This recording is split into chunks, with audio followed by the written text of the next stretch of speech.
We have so many books to read, and the list just keeps increasing every day. What do? We just read.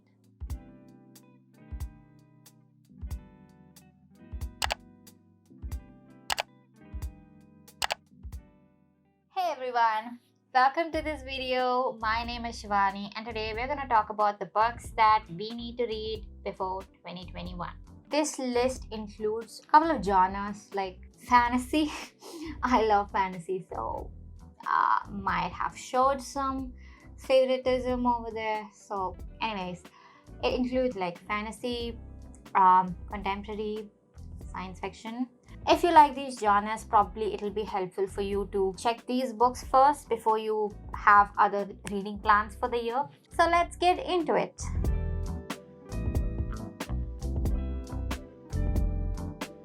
The first book that I'm going to talk about today is Dune.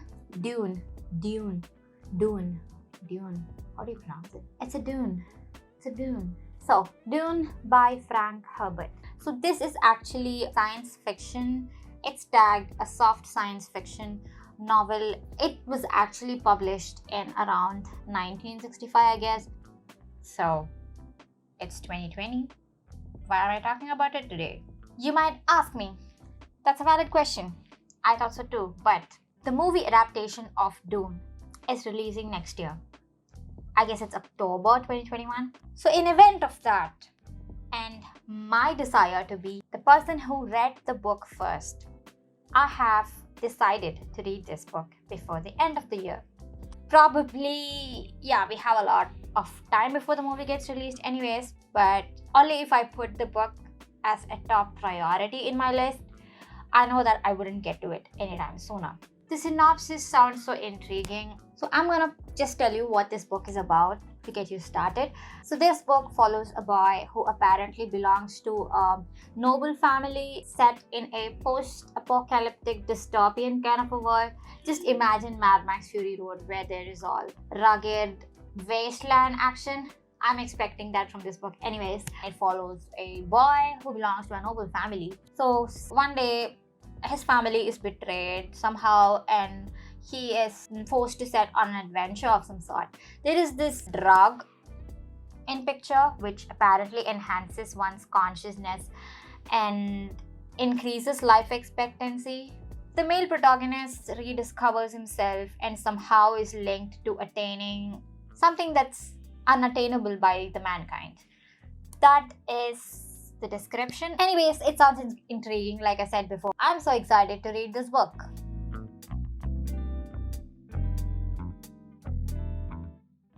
If you are a lover of YA fantasy, you already know what An Ember in the Ashes is. It is a really popular book, and I guess it's not overrated. It is a book that I really enjoyed when I read it. Why I have included this book in this video is because the fourth book in the series is releasing coming December.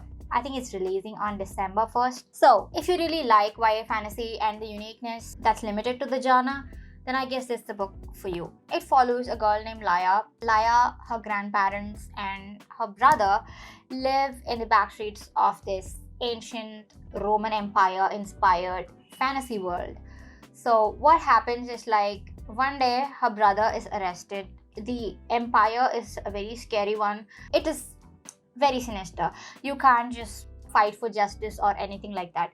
So what Laia does is, along with her family, has been living this a low-key life, and they try to avoid from problems because they know what happens to those people who raise their voices. Since her brother has been arrested, what she does is she's forced to make a decision, and this decision involves helping the rebels, working as a spy in the heart of the kingdom in exchange for rescuing her brother. So obviously she agrees to it and she goes to the kingdom to work as a slave.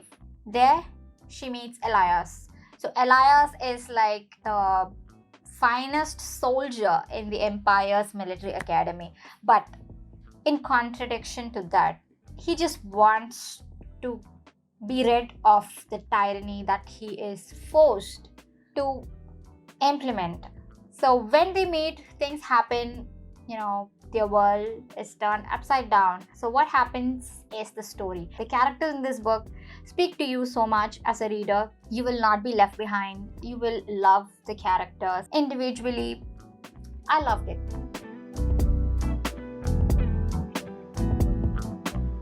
The third book, I just can't call it a book. It is a sensation. That is The Hate You Give by Angie Thomas. If you haven't already heard about this book, if you haven't read it, it's fine. If you haven't heard about this, I urge you to read this book. It gives a very powerful message that everybody in this world right now need and understand what it is. So, why I have included this in today's video. Prequel to this book, Concrete Rose. It is getting released next year. I think it is getting released January next year. So in order to prep yourself up, get into the world of The Hate You Give so you can be equipped when you read the prequel. Again, this is a must-read book for everybody, like I just told before. So this follows a girl named Star Carter. She actually lives in a poor neighborhood but goes to a suburban prep school, which is a little fancier than where she lives.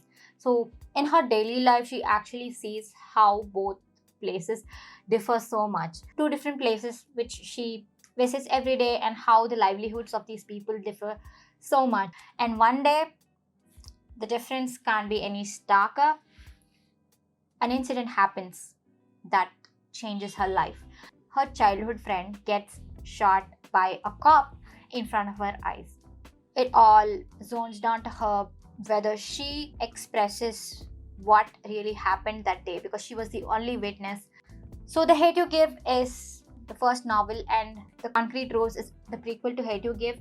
It follows Star, who is the protagonist in The Hate You Give's father, and his life, like from the time when he was a drug lord himself, the hardships that he has faced, and things like that. I can't wait to read that book. You should also read it.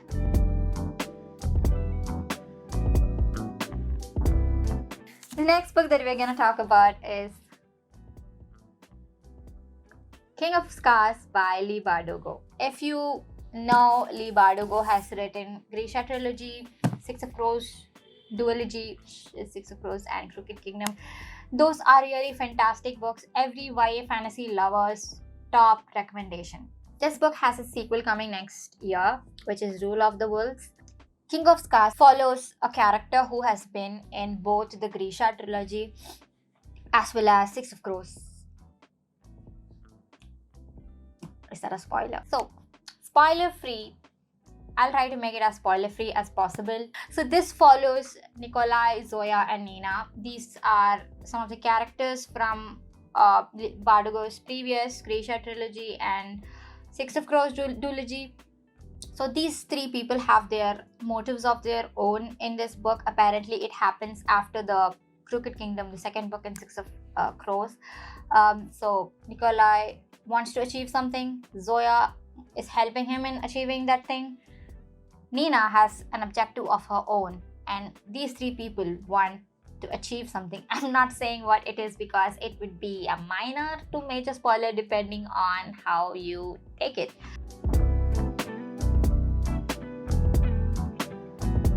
The next book is A Code of Mist and Fury by Sarah J. Maas. I actually mean A Code of Thorns and Roses trilogy. This is the second book in the trilogy. I do not have a physical copy of the first book, which is why I'm showing this one.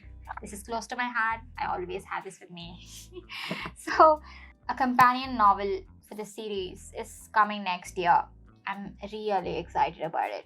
It is not based on the main characters from A Code of Thorns and Roses series. It is actually based on two of the supporting characters who are equally lovable. It's the Code of Silver Flames. If you are a lover of YA NA fantasy, you must already know about Sarah J. Maas and her fantastic fantasy books. I highly recommend you reading this series because it will not disappoint you. Even if you don't like some things that are happening in the trilogy, you will somehow end up liking some things in extreme degrees. So you should not miss this trilogy.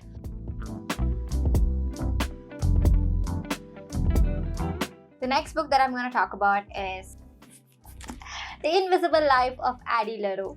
Why I have included this book? It doesn't have any sequel coming next year. It is mainly because everybody is talking about this book. Everybody seems to love this book, and before we get any spoilers, we should be smart and dive into this book as soon as possible.